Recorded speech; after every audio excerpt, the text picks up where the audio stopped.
এই দেখুন এই সেই হযরত লূত আলাইহিস সালামের স্ত্রী দেখুন এখনো একদম পাহাড়ের সাইডে দেখুন কিনারায় কিভাবে দাঁড়িয়ে আছে। দেখুন আল্লাহর গজব কতটা কঠিন এটা শুধুমাত্র লূত আলাইহিস সালামের স্ত্রীকে দেখলেই বোঝা যায়।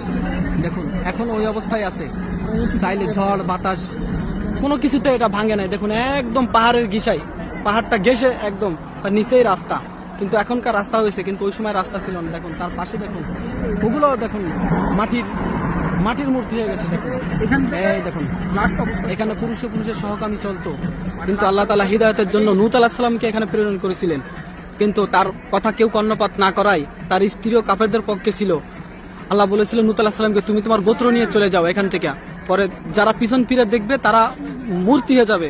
কিন্তু লূত আলাইহিস সালাম সেই স্ত্রী পিছন ফিরে চাওয়ায় সে আজও এই অবস্থায় মূর্তি হয়ে দাঁড়িয়ে আছে।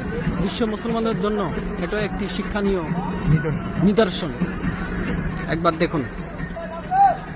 এবং এই পাশেই রয়েছে সেই মৃত সাগর, এই যে সাগর, এই সাগর যে মানুষ কেউ নামলেই বেঁচে থাকে আর কেউ ডুবে না। এটা পুরাই একটা আল্লাহর ওই সময় গজব নাজিল হয়েছিল, পুরা এই জায়গাটা পুরা উল্টাই দিছিল।